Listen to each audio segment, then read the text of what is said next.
It just became this whole sort of system of development. And I mean, in my first year, we didn't have a single hamstring, calf, groin issue at all. Out of 20, I was responsible for like 28 players, and we were knocking boys down into for 10 meters and a 2 point low 1.6s.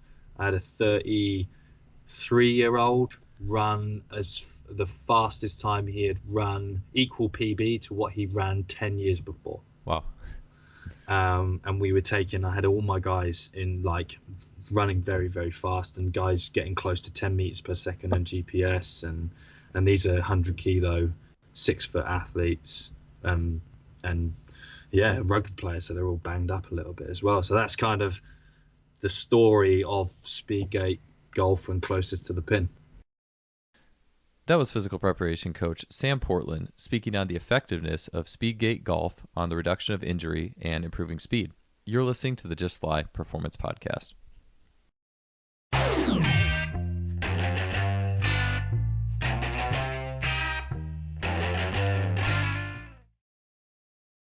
Today's episode is brought to you by Simply Faster.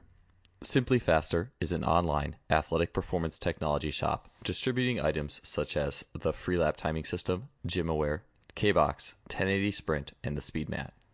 I've gotten many of these items from Simply Faster and can confidently say that they make today's best training technology available to everybody. The Freelap timing system has revolutionized both my practices and my athlete assessments, allowing me to look at the 10-meter fly capability of dozens of athletes in a matter of seconds. It is wireless, compact, portable, and incredibly versatile. The K-Box and 1080 Sprint are fantastic tools for any coach looking to build speed, agility, and implement training scenarios that go beyond the traditional weight room. The 1080 Sprint is being used by great coaches training some of the fastest sprinters in the world, and it truly represents high-performance speed training. I can personally attest that Simply Faster's customer service is second to none. Christopher at Simply Faster responds quickly to queries, and anyone who makes a purchase from Simply Faster is in good hands. If you want to acquire some of the best high-tech training equipment available, stop by simplyfaster.com. That's simply with an I, faster.com. They are the future of coaching technology. Welcome to another episode of the Just Fly Performance Podcast. I'm your host, Joel Smith. We are on podcast number 141, and our guest is UK physical preparation coach Sam Portland. Sam is a strength coach who has been on the elite level for nearly a decade, has worked with premiership rugby, Olympians, and international competitors ranging all the way from hockey to track and field. Sam was a guy who was first introduced to me by Keir Wenham-Flatt, and actually it was the mention of Speedgate golf on the episode I did with Keir that really piqued my interest on what Sam was doing.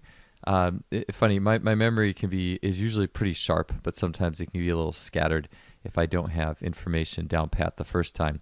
And the funny thing is Sam's concept of Speedgate golf, which he's going to get into this episode, resonates with tons of things in the field of motor learning on its effectiveness. And such as there's a study I talk about a lot, this long jump study by a researcher named Rewzon.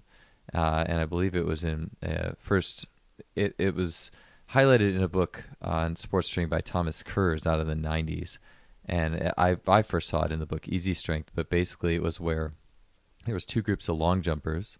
One group would just jump as far as they could every single jump, whereas another group would jump different distances, not maximal every one. Maybe a couple were, I'm not sure, but the general vibe was that they jumped towards different targets, so there was different degrees of effort on every jump. And the group that jumped the farthest was not the group that tried their hardest every single time, but the group that had a wider array of tries. And so that was just an awesome study that's really highlighted and clarified a lot of things for me that I've seen and observed over time. Recently, I've gotten into brain science. You heard me talking about it a little bit on the last solo episode that I did, just talking about dopamine, keeping an athlete in a great mental state, keeping them in the experiential brain network, not the default brain network. And it was when I was doing that episode, I circled back to what Kira told me with about Sam and Speedgate golf, and I mentioned a coach who did Speedgate golf. And as soon as I said that when I was recording, I was like, you know what? I really need to figure out who that was and reach out to them. And I'm really glad I did, because Sam Portland is one of the most intuitive and creative and just darn good coaches that you will hear from. Today in this episode, he takes us into, Speedgate golf, so his method of stress inoculation in rugby players and getting them to, one, mitigate or do speed training, measured speed training in a way that they're not going to get hurt. I think it's pretty common to think or hear that, especially if you have a group of team athletes, field sport athletes, without a lot of track experience, that when the speed timing gates come out, especially if it's longer than 20 or 30 meters, and even if it isn't, you get a lot of hamstring injuries and issues. And Sam has created and crafted a method that has completely eliminated the incidence of injury in the course of speed training through a combination of psychology and adaptation, or physiology and adaptation, and motor learning as well. And along with that, he just has a unique way of seeing the weight room transfer from the weight room to competition, to sport, how it's structured in groups and teams. Sam is not just a physical preparation coach, but also well-versed with the sport of rugby. He's a guy who has a great understanding of the global dynamics of coaching, how physical preparation and actual sport coaching should fit and interact, and how each one can make the other better. And I think ultimately that's one of the things where I really hope to head on this podcast is how can we make the worlds of sport and the worlds of physical preparation more intertwined, where we can get more transfer, more resonance between the two, give athletes the best possible experience we can. So it was really great to sit down with Sam for this episode. Sam, again, an incredibly intuitive coach. So on this show, he is going to get into his background as an athlete, what got him into physical preparation. He's going to talk about the birth, the development, and the integration of Speedgate golf. And whether you're a track coach, a physical preparation coach, a sport coach, the motor learning and psychological concepts behind that are just incredible. And I think they really make you think. It makes you think about how you are designing your training interventions. I know it has for me. He's also going to talk a little bit about his language and structuring in the weight room. And finally, we chat a little bit about how he would program speed in the context of sport coaching if he were a sport coach in a global dynamics model. So overall, front to back, great conversation with UK physical prep coach Sam Portland. Let's get on to the show. So, Sam, what was your background as an athlete, and what got you into the whole physical preparation field? Oh, wow. So basically, I was playing. I had the dream to be a professional rugby player, playing growing up, and I got some interest. Obviously, got let go of an academy because I was too small, that whole thing, and then broke my leg playing when I was 19. And it was a nice break, and I was out for like 15 months with it. And then within that journey of rehab and sitting on a chair for like 9 hours a day, twiddling my thumbs, started thinking about how am I going to get myself right. I fell in love with training. I got some weights and was training in my parents' conservatory. I'd like wake up with cramps in the night because I had to sleep sitting upright. So I'd scoot myself downstairs. I'd do an upper body session, go back to sleep, wake up, train again, and just got the bug for it from then. And then it's always been for me now, like still playing semi-professionally. Being an athlete makes me a better coach because I'm constantly finding questions within my own performance and how I feel physically in response to my own training. So I'm constantly a living experiment. It's hurt me a few times, but I've also learned a lot from it in terms of like how do sort of external cues help me, and how do I internalize some sort of feeling that I'm trying to work with, and that, you know, and that's been sort of like a 13-year journey to where I am now. Still playing and putting down some pretty fast 10-meter times, I'd have to say myself. I love it, man. It makes me think. It was funny. I think like Brett Contreras just put something like this out. It was like a pie chart. It was like the time you spend, and it was divided between time training yourself, time training others, and reading. And it was yeah, fairly equal. I don't necessarily think it should look like that for everybody, especially if you have a lot of athletes to work with. But I think it's so Yeah. underrated. I mean, people who train themselves and are constantly like learning and experimenting, it is I feel like one of the most underrated things in terms of being, being a better coach. Like, it all starts with that intuition, right, that comes out of your own Yeah. experiments. Well, if you look at coaching from a point of view that we are supposedly academics in a kinesthetic world, like, what's the most important thing to be doing is practicing the kinesthetic and feeling how you have to bridge that gap, and the best way to do it is by training. And also, I'm dyslexic, so reading is not my forte. Listening, talking, applying. My athletes ask the questions for me, then I go and find the answer. Their body, the way that they respond to training, something's not quite working. Okay, let's go back to the books. Let's see what they've been doing for 20, 30 years, and then try it again. And that's kind of like my whole evolution of my training process, really. Yeah, I like that you said that, and I don't know if I've mentioned this in talking on this show before, but like I was been reading Robert Greene's Laws of Human Nature book, and he talks a lot about like masculine and feminine qualities and how like blending both like types of thinking together leads to the optimal result. But like in the S&C field, it seems like it really is kind of branded by more quantitative thinking, numbers, and this like Yeah. academic background, but then that gap between that and the actual intuition that comes to you as a coach Yeah. is so it's so different. Like so it was I forget how you said it again, but I like that more than how I typically put it. Academic field, academics in a kinesthetic world, and also think of the like I don't know, I like a bit of a generalization, but strength and conditioning coaches sometimes feel like they have to prove how smart they are. And it's kind of like, well, think about who you're trying to be smart to. 9 times out of 10, your athletes don't care what you know. They need to know that you care, and that they need to know that you can take them on a journey. And if acceleration is knee forward, then I don't care about the joint angles. Just get the knee forward. Yeah. Yeah, it's You know? yeah, finding what resonates with them in that group. I think I've been blessed that my groups are pretty academic, so that like at least made it easy soft landing for me Yeah. recently, at least, because I tend to over intellectualize things. But then it's like you look around and you're saying something and you start seeing some people like who are either not paying attention or not getting, okay, it's like, okay, now I need to change what I'm saying or how I'm approaching this to you guys. So yeah, I couldn't agree more with that one. What led you to create, tell me about Speedgate Golf. Like, how did that idea come about? Were you just doing a workout yourself and were like, okay, like this seems good, like, or was it situational by nature? Tell me a little bit about that and how that came to be. Okay, so basically I was brought into the rugby club that I was working with, and I was in charge of developing speed. I'd just come off a year of working with a track and field group, and I was able to start to try and apply sprint training to the professional rugby players.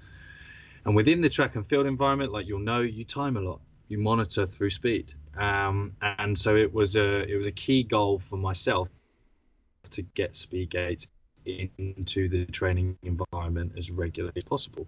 But obviously I had all the fear around that, because anytime a speed gates come out in a professional environment, people get hurt. And that's kind of congruent across sport, and definitely in rugby, people pull hamstrings and all sorts, and the sniper comes out and polishes his scope. But so the idea was like, so how am I going to prepare my players, obviously physically, but also mentally, to use these gates efficiently and respect the gates. But then also, how am I going to convince the person, because I came in as a number 2, how am I going to convince my boss to allow me to do this? So I sort of argued and pled the case of, obviously, we need to use speed gates because we need to track time. We were one of the only teams playing on an artificial pitch in the country, and our sort of maverick was having that harder surface, so it'd take more out of the opposition when they play. So we need to be better prepared for it.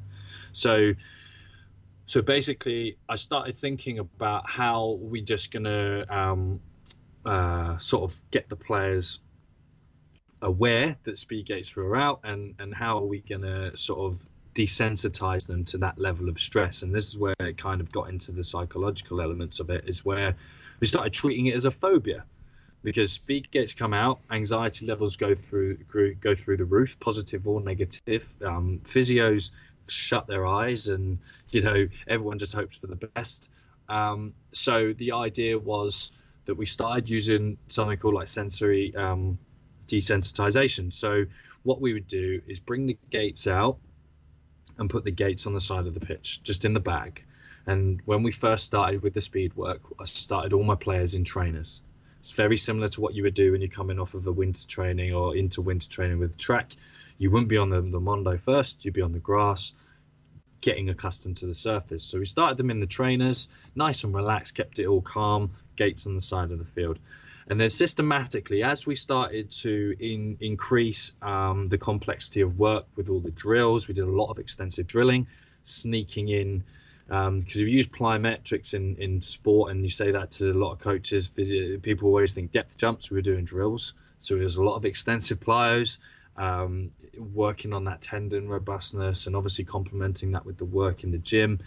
So as we sort of increase, if you can measure this just as a linear progression, that we would, as the speed increased of the drill, the complexity increased of the drill, as the force applied into the ground increased and the rate of that increased, we then would stagger the exposure to the gates as that came through. So as the setup would be gates in the bag, then gates set up by the side of the pitch. You go through all the questions. Oh, are we going through the gates? Are we going through the gates? It's like, no, not today. I just want you to see the gates. We have speed gates, just so you know, and I'm aware of it too. And as we sort of got through it, it'd be like, right, I need you to, so the gates are on now. We're a couple of weeks in, the gates are on now. We're going to do A skips through the gates.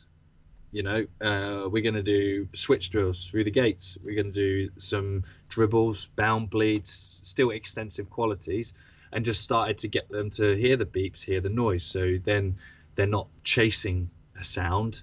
Their feedback loop is always positive, because originally we're chasing a technical bias towards the beeps and towards the time, because all they get is like that Pavlovian psychology is like, they see the gates, then we get that anxiety change, and we basically, through the process of that, of trying to negotiate with my boss that this was a good idea, he had to be watching me, and I'm saying to him, we're not running fast, we're running technically. And as you know, if you technically run fast, you run faster. So it was all, the idea was just creating relaxation, and also with the complexity of building up progressive bounds, and like our 1-step push, our 2-step push, we would waterfall the guys through, so we would be coaching every rep. We then started to play speedgate golf. So speedgate golf, we call it closest to the pin. There's like it came from a skill game, a kicking game, where you just put a marker down and close. It's like essentially horse. So what it would be, it's like, right, as a coach, what am I looking for now with my players? They've hit these base KPIs of drill sort of mastery. They're competent in that. They've got a lot of extensive plyo load. They're still in their trainers. So from them, if boots go on, then I'll get into that later, how we condition this. But they're still at a 2 out of 10. Really, I know what we're getting, but what we're doing is we're getting so much learning. So we're trying to internalize what speed is, because it's not taught in rugby in the UK. It's probably not taught in a lot of places. But it's funny how running-based sports, people don't get taught how to run. I've never got that. But so then it would be, right, you're at the gate. Tell me what time you're going to run. And then someone will go, oh, 1.3. It's like, right, get to the back of the queue, because they've missed the point there. They've given a chance, right? They've showed me they're a little bit cocky. Their anxiety levels, like, back of the queue. It's like, right, you're going to run 10 meters in 2 seconds. Okay, and they're like, what? Is that slow? It's like, yes, but I want you to run it technically well. And then we would go into the technical model, just talk about, I just need you to get knee forward. What is our angle relative to the ground? What do we do with our limbs? And it would be very coach Q&A, guided discovery. And it's like, right, go. Show me you can push. and then they would start working through, and then it just became a game. It became a really competitive game because people wanted to run slow, and it was, instead of them all just wanting to run fast, the game was to run slow, but run slow technically well. And at that moment I was like, wow, I've cracked this here with them, because they're bought in from that point. And then, like from Tony Holler, like, we post and publish, like, anytime a guy ran a 2-second 10, there was me and him shaking hands holding a 2-second 10-meter split going on my Instagram. And everyone's like DMing me like, yeah, that's really slow. I was like, I know, but he told me he was going to run that time. And within that as well, then we just built a process of intensification off the back of that, because they show me that they respect it, they understand it, they know the consequences if they abuse it. And within that, now all we've got to do, because what we've got is an inherent rhythm, and we just took our rhythm from our A skip drills and our basic bounds, and we put that into the gates, and then we've got a time, we've got an objective marker from it. So within, obviously, everyone's got a base heartbeat, and the gap between the beats always stays the same consistently. It speeds up, and that's the same with acceleration. That's the same with sprinting. It's just that tempo and that alignment. So it's like, right, show me your A skip, do the bound, now just speed it up a little bit, but it has to stay consistent. Then we went to 1.9, 1.8, 1.7, and then we started bringing. Everyone was happy at this point. No one got hurt. Everyone was like working through. And what we're getting is we're able to get a lot of reps through it, and every step is a rep, and we're working off like 5 or 6, 7 contacts per 10 meters. They're getting like 5 or 6 goes. I'm getting good bound work in there. And then it was like, right, so now guys, what we're going to do is you're going to put your boots on. And then we add that extra layer of psychological complexity. It's like, okay, so I'll put my boots on. What does coach want me to do? So boots go on, we go fast. Show me that you can now respect it and stay in technical model. And the guys would be watching each other, and it would be peer coaching. I would just be shouting out like, good rep, bad rep. What's happening? He's telling me to run this time. Why does he run that time? And it always come back to rhythm, timing, coordination, and the first 2 pushes. So you're getting out, it's that block clearance. So they would all starting to learn this, understand it, see it, visualize it, bring it back into their own runs, complemented with all the work in the gym. And then I was able to then take that from acceleration, and from there we were able just to roll straight into fly 10s with 10-meter build-ups, 20-meter build-ups. We did some of our wicket work, not too much, because the time that I had to do this, like in pre-season I had 2 30-minute sessions a week, and then in season I only had half an hour. So I had to sneak in everything and teach them a lot very quick. And I had an Argentinian player, so I had to teach him it all in Spanish. I had to learn Spanish cues to teach him that. And he was cool, because it's amazing what language you don't have to use when you don't know how to speak it. Yeah. So, and we were able just to open that up, and managing and understanding where they were with their cycles in the gym to where they were in the season, like applying that whole context, we were able to push and pull back. It's like, guys, B-gate golf, it's a 2-second day in trainers. And like, why? It's like, well, we're going to do 8 or 9 reps now, because it would go back to that in extensive qualities, and then we go intensive qualities, and then we get to the point where boots are on, gates are out, and you're wearing your GPS. It's like, Sam's hungry for some speed today. We took them from the pitch. There was over the back of our facility, there was an artificial surface in a cage. It's like, right, we're in the cage now. So you go into the cage, boots on, like spike up basically, gates are out, GPS is on, and then we took the boombox out. And it was pandemonium. Like, everyone was flying, and we had this cycle going, and we built in all those psychological triggers that would say it's go time. Now it's go time, or pull back. And then I just used that language and used those types of things in my weight room work as well, and it just became this whole sort of system of development. And I mean, in my first year we didn't have a single hamstring, calf, groin issue at all. Out of 20, I was responsible for like 28 players. and we were knocking boys down into for 10 meters and a 2 point low 1.6s. I had a 33-year-old run as the fastest time he had run, equal PB to what he ran 10 years before. Wow. And we were taking, I had all my guys in like running very, very fast, and guys getting close to 10 meters per second on GPS, and these are 100 kilo 6-foot athletes, and yeah, rugby players, so they're all banged up a little bit as well. So that's kind of the story of Speedgate Golf and closest to the pin. You're listening to the Just Fly Performance Podcast, brought to you by Simply Faster. That's a wonderful story, because it has, I mean, there's literally 5 questions I could ask you following up right now. But I think the most awesome thing to me is just that the fact that they set lifetime PRs, or it was the most effective and injury-free speed training, and yet running as fast as you can every time was not the goal. Like it blends so many things, like the idea of like easy strength, the strength training method where it's like always leaving reps in the bank, not pushing yourself to failure, so you can come back tomorrow better. But then also like psychology and brain network ideas. I maybe in the follow-up question I'll ask you is what, like, do you have a background in like psychology that really kind of helped you to prompt this? Because as you talk about it, it sounds like there's a lot of things that you've drawn from the world of the psychological space.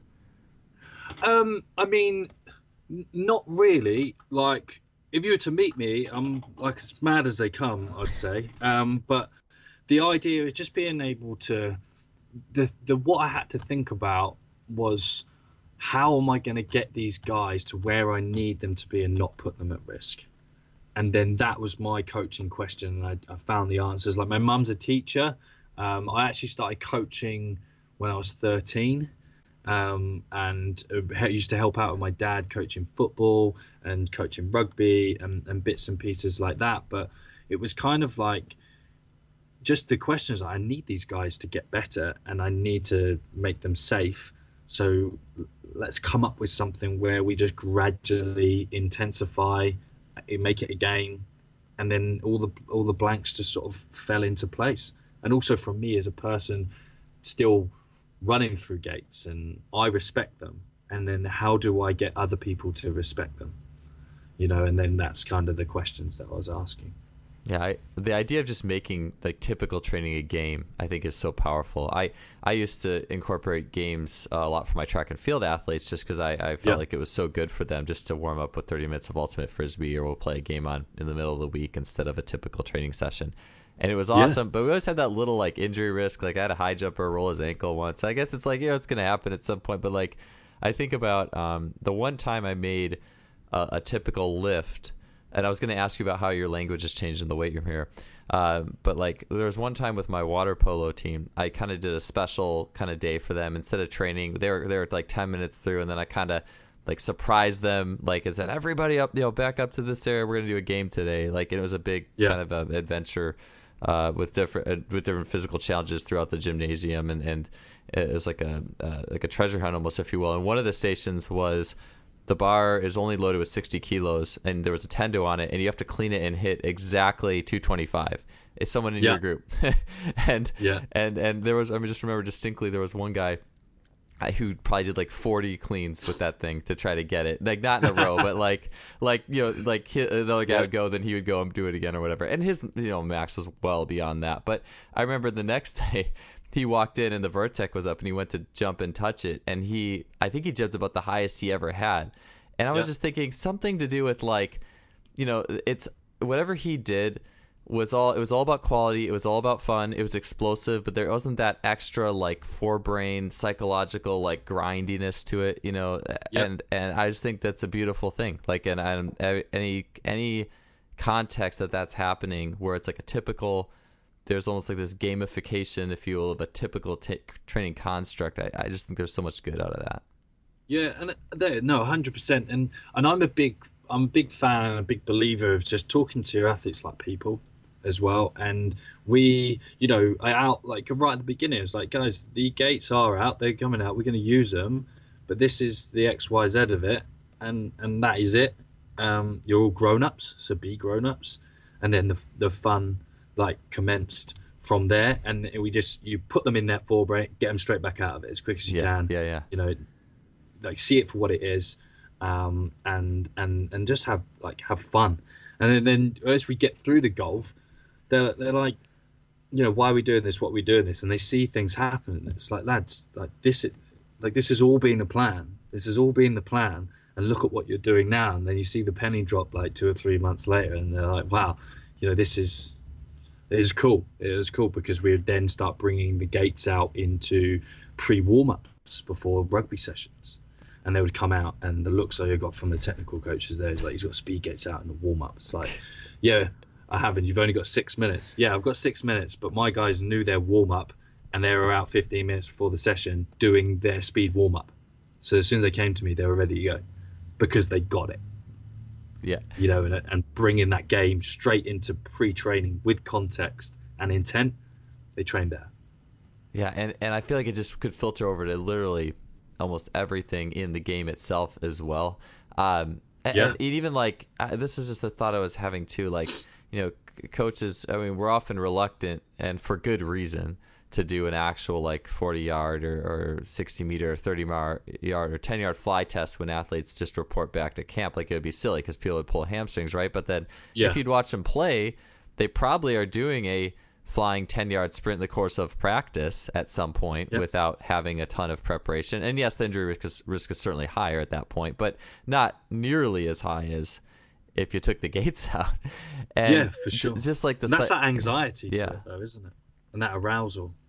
Yeah, and like I feel like so much is too like the forebrain being on too much. Like I was talking, like I had this realization a few months ago, just training by myself, and I'm 35 now, and I still, you know, do gate sprints all the time, and I finally have locked this injury down. It's fine now through a combination of extreme isometric lunges and a few other things.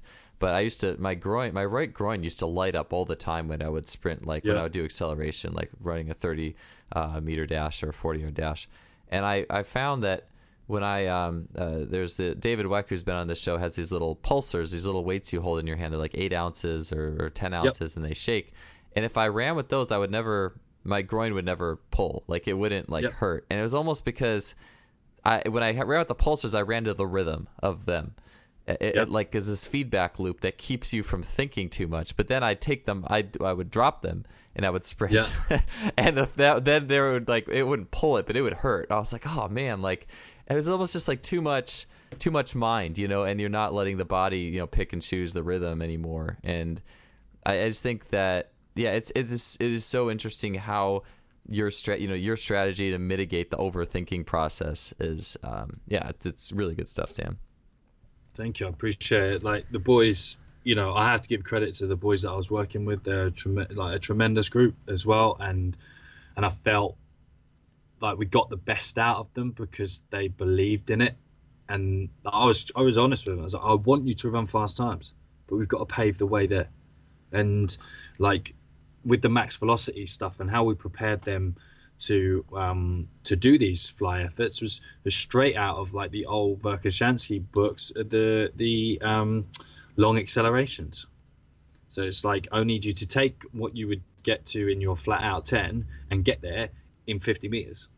And then we would use the GPS as well, and, you know, like prime times. Yeah. So we would, and dribbles, I would basically, I was like, right, so I need to build in straight leg stiffness of the posterior chain, the complete posterior chain. So how am I going to do it for that stance phase? I was like, fuck, I'm just going to do like prime time bleeds and vary up the frequency and the tempo and the force, and just went on a stream with that. And then my guys were doing 60-meter prime times, and they were getting over like 8 meters per second on GPS. Oh. And like, yeah, they would do them before training. And it's like, right, you're going to prime time up to the 40 or up to the 50, and then I just want you to switch out into that high A stance. You're going to hit you off your favored leg, you know, like that classic A position, or like what a jumper you would get when they drive the knee off the board, and just hit that and then fire out for it. And they would, before they got to there, most of them were getting up to like 8 meters per second. And I was like, well, they're doing that off straight leg, then they're ready to go. And we you know, you run fast last, finish first, you know. Yeah, it seems like team sport players as well, compared to track athletes, probably typically miss that like straighter leg, that swing leg retraction as the leg is kind of hitting the ground, and so that that seems like working that prime time into that system would be a thing of beauty for helping the top end mechanics of those athletes. Yeah, for sure, because they're all taught to run with high knees and move in and out of ladders. There's a lack of basic physics applied to running in team-based sports, especially in the UK. We didn't have a whole lot of equipment. We used the lines on the pitch and some speed gates, and that's it. Yeah, the minimalist strategy is definitely an effective one, no doubt. I was gonna ask you about, you said you were taking some of that language you're using with the running into the weight room. Was there anything in the weight room that was really kind of reciprocating those ideas? Yeah, I try my best to look at the gym and the whole performance world just holistically. I really do. And what helps is having played and still play and know when I cook it or when I don't, and what makes me feel good. And I'm a winger, so like running fast is what I do, albeit relative to the level I'm playing at. But so essentially it was the same approach, and it was from the outset. It was, right, guys, we're in the gym. What is the gym, and what does the gym mean to you? What does it mean to you as a player? What does it mean to us as our identity, as a group? Because I had all the backs. It was like, who are we as backs? And what do we want to get out of this? And everyone's like, jump higher, run faster, hit harder. I'll have all that and a few guns. Obviously you need protection when you're hitting each other. So it's like, sweet. Okay, so now for everything that I tell you, I'm going to give you a reason why it's going to make you run faster. And there's not going to be a single bit of wasted time in here that's not going to help you achieve your goal. And from there, it was like literally from the outset, it's like, right, what? So it would be constantly relaying back to speedgate golf originally, then into what rugby is. And it was, so we started with I ran like a modified triphasic. And in my initial blocks, we used the Schrader stuff with the long duration isometric holds. We built them up weighted. We never went too far beyond 30 seconds, but we intensified from 30 seconds. And that would then sort of, if you manage that, imagine that like evolution of a workout where that being so demanding, it then became tertiary, and then it would just be start of the prep, and they would all be in there doing their push-up hold, their lunge hold, and then that would be part of the warm-up as opposed to the main work. And then, so for instance, like how we played it out, I didn't back squat my guys. We did split squat, and we worked eccentrically, we worked isometrically, we worked reactively, we worked from an energy system context as well. So we went highly alactic with speed and force as we progressed through towards the peaking phase of the season. So applied like a lot of concepts of track and field into the weight room in the periodization for track and field for peaking for competitions and stuff, because people like, there's a few arguments around team sports and stuff that's like, well, if you have a constant load on the field and you have a constant load on the field, then what's wrong with manipulating your variables around that? Just look at it the other way. You're complementing the field work, not detracting from the field work, but you're also developing the athlete to be better at the field work. So plan B, plan C, I had days where I cut the volume in half, or even 3/4, because I just knew I needed this one hit, and would play off of that. So how the competition and how different days came in, like I had a high-low approach, and it would all be around the music in the gym. So the psychology of the music and how I would come into the gym as well.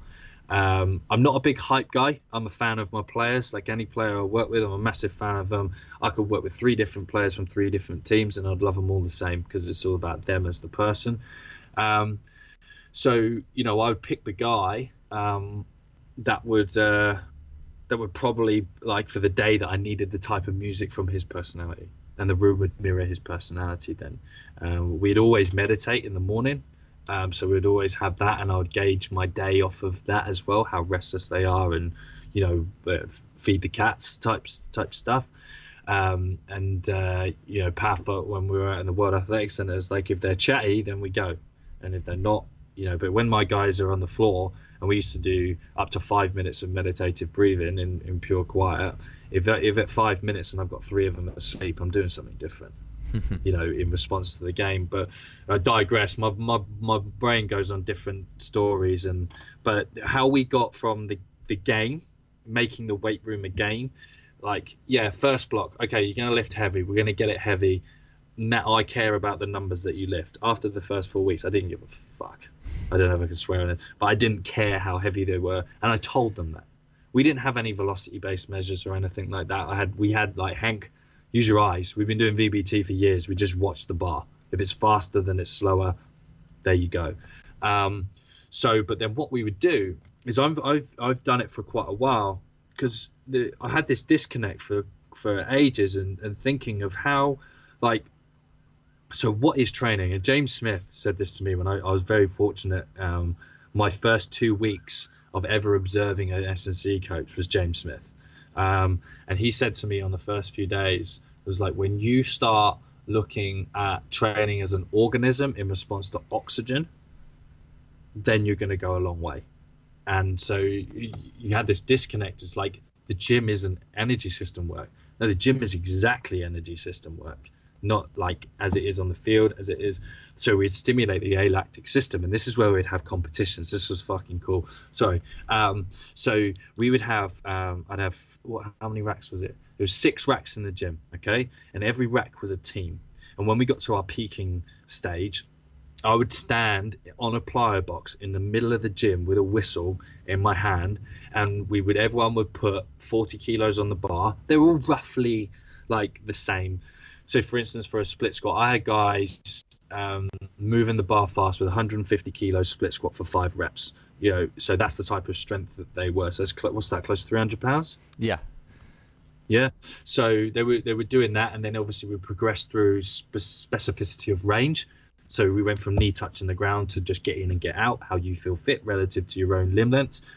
So then everyone with roughly 40 kilos, we picked a standardized weight. And it was like, right, today, so we went from alactic capacity to alactic power. So we waved from 15 seconds, so real high end alactic capacity, waved all the way down to 6. And the goal was to get as many reps as you can in that time.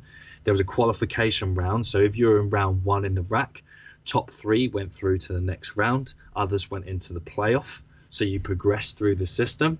So when we got everyone, we ended up getting a final. And I kid you not, like after we'd done our extensive plyos and stuff like that, we would spend, half an hour in this competition of alactic split squats for reps.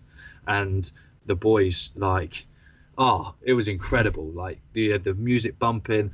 You can imagine me. I'm like 6'4", so I'm standing on top of like a 50 centimeter plyometric box in the middle of the gym, just like waxing lyrical, shouting at everyone like the fat controller, and everyone's was like, you're in your rack, and your rack was your team as well. So it's like this competitive state. It was pandemonium. It was amazing. And then because you needed as many people from your team to get through the rounds, because then you'd have more rest as well. So it was like count your mate. And I had all my interns. We had 3 interns. I say my interns. They're not second-class citizens. They're just students on the job. I'm a big fan of interns, haven't been one. And they, so they'll be counting the reps. We'd have the scoreboard going. They'll be arguing. So I can still see it in my head. Like I'm right back to this place. I got one of these players. He's like going, "Not a fucking chance. This is not my reps." Like absolutely kicking up a fuss.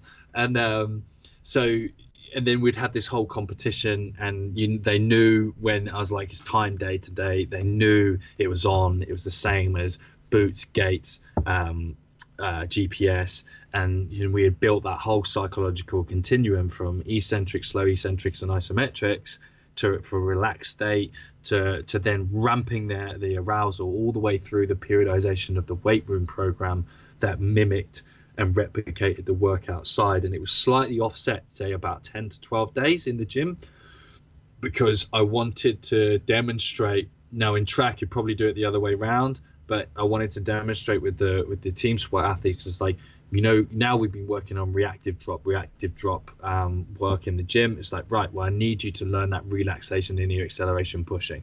Or when you find your A stance push, I need you to recognize it, relax out of it, and push off your next step. So we bring the context, because they're all meatheads, the context of what we were doing into the gym and put it out on the field. And if I had it my way, they'd be doing resisted accelerations in their gym work. But I didn't make all those decisions, unfortunately. But that's kind of how the weight room came in and came alive with the Speedgate Golf, and we had some amazing results out of that as well. And I had one guy do, with 40 kilos on the bench, in 7 seconds he did 14 reps. And that's relaxation speed. Yeah. And because they always want to be on. Athletes always want to be on. It's like, nah, be off. Like you said, too much mind, Mr. Miyagi. Like, keep that third eye wide open. You see everything, don't you? You're listening to the Just Fly Performance Podcast, brought to you by Simply Faster. Yeah. Too much mind is Mr. Miyagi. I think would have been a good coach, a good strength coach for those who are ready to receive his teaching. Yeah, and you'd get a clean floor while you're at it, wouldn't you? Yes, absolutely. I feel like and what you said just about like, and I think about this in training some athletes, like tennis is one that really resonates in particular, where there's like such a huge switch between, I guess, quote unquote, training and playing and competing. It's like, I've had groups in the past who it's just like the most, my group like that now isn't like this so much, but like I've had groups in the past where they really didn't, you could just tell they really just didn't like to train. Like it wasn't even a lifting weights thing. They just would rather be playing. And then you'd go out and you'd watch them play, and everything was different. And I'm like, if we could take this that I'm seeing out of you right now playing on the court, and we could put a little bit of this in the weight room, like, then it would just be, everything would change. And that what you were saying right there and how you were doing that, I'm like, well, I think that's what's needed, and it's also got to be something like obviously relative to needs of sport too. Like my tennis guys have different needs, what they would need to compete at. Having them compete at who can squat the most X amount of time may not be so conducive to their sport, but for a different sport would certainly be. And so I guess it just takes a little creativity. But I was play around with some like rotational med ball type wall rebound race, or just that's off the top of my head, but that kind of thing is, I'm a big fan of specificity, and I hate simulation because it's all over the internet. But you know what I'm saying. Yeah, exactly. No, I think that stuff is an awesome idea, and those guys would love something like that. Like, especially the more that they can feel the connection to the sport and the culture of the sport and connect the dots, then it just makes it so powerful. And I've had this. I like how you talk about pandemonium too. This is a little bit, my mind kind of goes different places as well sometimes. But I was thinking to myself the other day, like, what, for a strength coach to hit on every possible level, mind, body, spirit, and fully engage a group of athletes. I think about, like, you've seen those videos like Wim Hof leading initiates through the ice water challenges, and it's like crazy, right? Like there's, it's like almost like there has to be whatever way that emotional connection to what you're doing is established. I think that, and sometimes that is a little bit different than I think the typical, okay, here's what we're doing, like teams training XYZ and da-da-da. Like, I mean, there's so many ways you can play, right? But like, I just think about that a lot, and how what the environment of the weight room, what's going to be optimal to get this to transfer when you play. Yeah, for sure. And you always get like, and I was there, and I still track numbers, and I think it's important to track data. Like, good coaches measure, and they're held accountable to their results, and that's important for you to develop as a practitioner. That's why a big part of the speed gates is like, I'm measuring you all the time because I'm competing with myself as well. If you get better, then I know we're working. But at the same time, like, I was talking to one of my players, and he was like, "Oh, are you enjoying yourself?" I was like, "Yeah." Do you know what happened? Like the other day, I just stopped caring. Like, I care about you, but I just stopped caring. I stopped caring about a lot of the like things you get tied to when you're fresh out of uni or early, like the periodization, and you have good ideas of concepts and stuff, but you should let it go. Let it go, and as rogue as that sounds, but then this is when all this started creating. This is when all this started happening, and the results came with it. It's like What periodization do you do? Monday to Sunday. You know, look at it big picture. Look at it big picture, and then, you know, the rest will sort of fall into place. And I have players running on 4-day rollovers, and they would only do 3 of the same workout in 6 weeks, because that's what they needed. I took that from track and field, because I didn't like. He may listen to it, he may not, it doesn't matter, but he never knew like that this was going on with some of these players, because I knew what they needed. I didn't have to have that conversation, didn't care about that. Let's put him first. Let's let go of all this stuff, and let's lengthen their cycles, condense their cycles, do different things. And then when, like you say, like when they start taking those things and doing some of the pre-jump work, the rep work in their own personal warm-ups, because they know it feels better, they know it's good for them, then that is the most enriching. That's where you are. That's that Wim Hof moment. That's where you are in it. Yeah. And I felt that a good few times. I had a very, very good experience I told you about today. And that's when you're in it, and it all just comes together. Yeah, that full immersion in the task at hand. Like, yeah, that's what you're chasing. Yeah, absolutely. Just even talking to you today, it just like really sparks this fire in my mind to find the way to chase that. And I think it's like, it's so easy to just have, I don't know, it's so easy to just, I guess, settle for just kind of a ho-hum attitude, and just kind of be like, oh, like, you know, it's as if like it's the athlete's fault all the time, you know, like. Yeah. And, well, because it's always the athlete's fault, isn't it? Yeah. you know, they, you know, for the talented people that they are, they get blamed for too much. Yeah. You know. Yeah. It's definitely interesting. It's an interesting world, the way that we perceive, the reasons for various things. And I'm just, I'm certainly dipping my toes in that, and growing slowly older and wiser in that over time. One last question I kind of wanted to lead with or finish with is, and we talked about this, or we touched on this before we started talking, but taking this into sports skill, this idea into like a sport specific skill that players are actually doing on the field. Like a governing dynamics idea, if you were the sport coach, how would you utilize that if you were the sport coach? So, well, I mean, I started bringing it in. Like, I watched the England rugby. I went into their camp, and they were doing a few different bits and pieces about timing the execution for the ball to get through 4 sets of hands. And it just got me thinking. I was like, that's measurable rugby. It's just measurable rugby. So I then started. So I had a couple of injured players, and they would be working through their tempo. So they were doing their extensive tempo work, passing a rugby ball. Like, I'm not a fan of and I've stayed away from it, of like doing the plate halos when running and stuff like that, because it's meant to replicate the ball and throw people off. And I've stayed away from it. I've not done too much reading into Bosch, because I want to learn what Dan Pfaff is very good at, because I met him first, basically, and it's got me very far. So it's like, right, if I need to challenge them, I need to challenge their gait whilst playing rugby, because they're like, oh, no one cares what they can run through a gate. Well, can they catch and pass at speed? I was like, right, well, let's fucking do this then. So all my guys would be in their tempo work. They'll be catching and passing balls with the goal not to break stride, not to break gait. And then so that's one way of taking the physical preparation aspect and implementing the sports skill aspect, because it's both a very high complex process task. Take and give, and then we started at slow speeds, moved to fast speeds, and then we'd also work on acceleration. So obviously, the game of rugby, you play to the line, and then you've got a tackle line and a gain line. It's like, right, well, now it's back foot tackle line ball, because the tackle line is like, call it sort of 45 degrees relative to the line that you need to break. So it's like, right, tackle line passing now. So you would have the gate set up, and you would have it 5 meters away.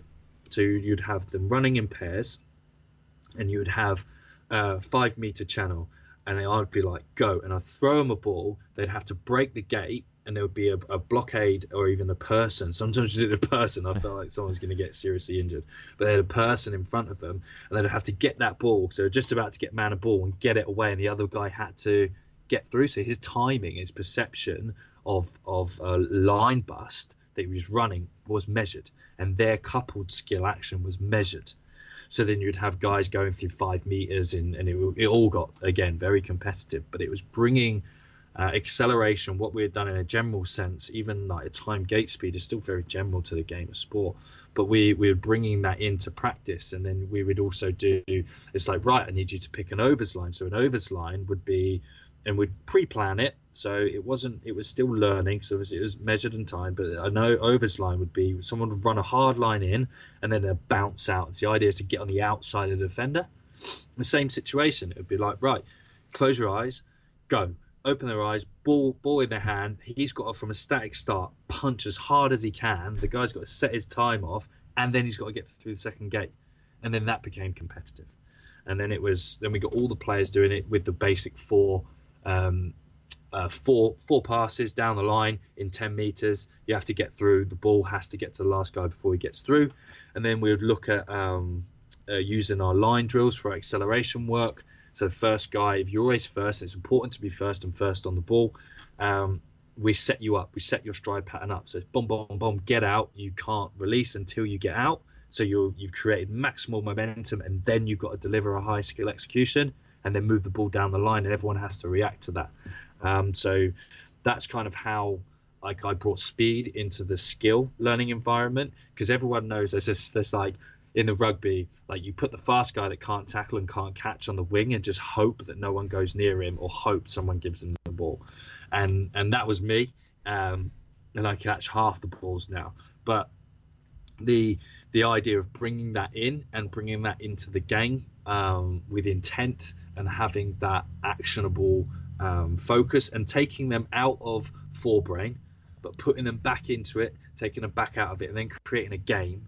And then the amount of, you would call it like jouet, they call it jouet in the UK, play in French, and they just, there you go, jouet, and the amount of different passes that they were coming up with, and it was all pressurized, there was panic, there was high arousal, and the amount of skills that they would come up with is like over the shoulder, out the back, because they had misread their speed, but they were getting the ball down the line, and it was like, I'll call it beautiful. It was absolutely beautiful, Joel.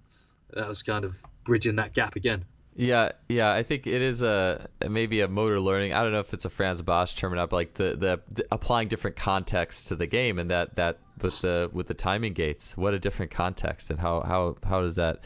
I read this was like 3-4 years ago. It was like a feed the cats, but it's like a speed-based football, like where they were using American football here in high school, but they were using similar like timing gates for various drills and things like that. And I'd never seen that before, and I was like, whoa. I'm not a sport coach or a football coach, but I think if I was, I would want to do something like this. And then I was just listening to what you were saying, and I was like, no, I think this is the future of, however long it does take, for all these fields to bleed together, physical prep and motor learning and sport coaching, whatever, as those do slowly bleed together over time, I think that's where a lot of the future of coaching is going to be, and what it means to have transfer, right? It's really good stuff, Sam. And you can do that, and this is the thing, like you can do it at all levels. Like my girlfriend, she's a 4-hurdler, and she was at a track with the kids club, and they were like just getting them to run laps. It's like, you're gonna put someone off sport that way. And in like we've got our kids groups as well, and they do drop jumps, they do RSI monitoring because they know why, and they do the 1x20 because they know why. And it's not because they're not prepared. I don't think a kid will jump off a climbing frame. Like, you've got a young kid, they can step off a 30-centimeter box and jump in the air, like no issue. But having that context around everything, and playing med ball volleyball, and learning game and learning space, and having play in the gym. Play to them is like the 9-10-year-olds. It's like, I've got a program, so I get to write my results in. It's play, but highly organized play, and it's kind of like building that all back in, and it's just huge, and it's something that I'm really enjoying exploring from all different levels, all different angles. And one day hopefully I get hold of a rugby team and start causing some serious chaos. Yeah, I can't wait for that. Tell me when you do. I can't wait to follow up and see what you guys do. So that's just such good stuff. And play and it's like we still play. It's just a little more organized now. It's that frame of it all. And I love it. Well, Sam, thank you so much for the talk today. It was awesome chatting with you, and really enjoyable concepts. I'm going to be thinking about this stuff a lot all week, I'm sure. So appreciate your time, man. No, thank you very much. It's been an absolute pleasure to chat with you. It's been real good fun.